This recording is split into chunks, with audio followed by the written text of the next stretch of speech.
আজকে আমরা এসেছি উত্তরবঙ্গের তরুণ কৃষি উদ্যোক্তা মাসুদ তালুকদারের আঙ্গুর বাগানে। আঙ্গুর চাষ সম্পর্কে বিস্তারিত জানবো। ভাই, আপনি আঙ্গুর চাষের এই অনুপ্রেরণা কোথা থেকে পেলেন? আমার এটা মূলত মিশ্র বাগান। এটা প্রায় আজ থেকে 2.5 বছর আগে শুরু করা। তো আমি দেখলাম আমার এখানে মালটা ভালো হচ্ছে, কমলা ভালো হচ্ছে, এরপর 12 মাসি আম, কাঁঠাল, রামবুটান, ড্রাগনের সব ভালো হচ্ছে। তখন আমি ভাবলাম যে আঙ্গুর কেন হবে না।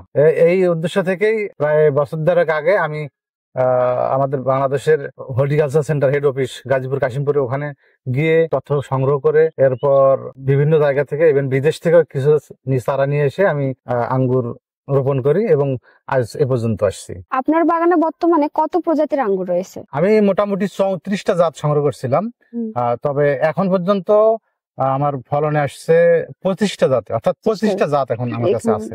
এই 25টা জাতের মধ্যে বাংলাদেশে সবচেয়ে যে জাতগুলো ভালো হচ্ছে, যেমন আমার কাছে বাইকুনুর আছে, এটা 1 নম্বর জাত। এরপর অ্যাপোলো আছে, এটাও 1 নম্বর ক্যাটাগরিতে পড়ে।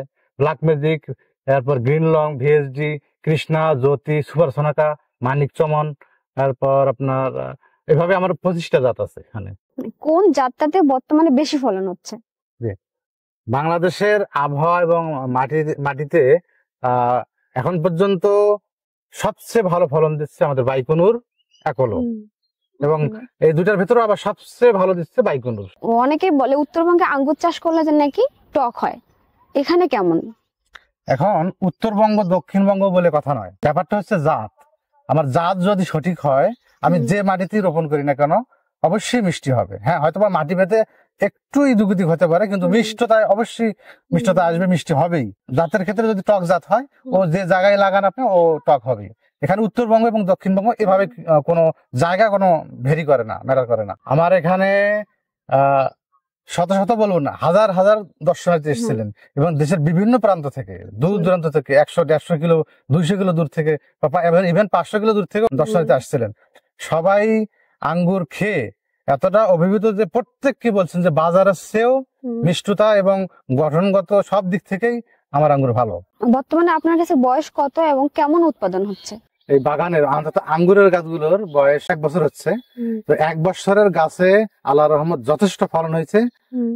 কোন কোন গাছে আধা মন আসছে, কোন কোন গাছে 15 কেজি 10 কেজি, এর নিচে কোনো গাছে আসেনি। হ্যাঁ, ইভেন আধা মনেরও বেশি আছে কোন কোন গাছে। এই বছর মূলত আমি মানুষকে প্রচুর খাওয়াইছি।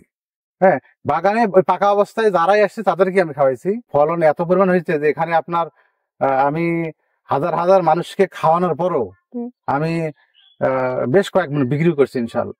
এই বাগান নিয়ে আপনার ভবিষ্যৎ পরিকল্পনা কি? জি, আমার বাগান নিয়ে ভবিষ্যৎ পরিকল্পনা হলো যে আমার এখানে যে জাতগুলো সবচেয়ে ভালো হচ্ছে এই জাতগুলো আমি বাড়াবো, এবং সেই উদ্দেশ্য থেকেই আমি বেশ কিছু চারা করছি আমার নিজের জন্যই। বর্তমানে আপনি কি নিজে চারা উৎপাদন করেন, আর এটা কি সেল দেওয়ার কোনো ব্যবস্থা আছে? আমি যেহেতু নিজেও কিছু বাড়াবো, এই উদ্দেশ্য থেকে আমি যথেষ্ট পরিমাণ চারা করছি, এবং চারার যে চাহিদা অনুযায়ী আমার প্রথম শিফটে চারা প্রায় শেষের পথে, এবং দ্বিতীয় শিফটে আমি প্রায় 5000-এর মতো চারা করতেছি।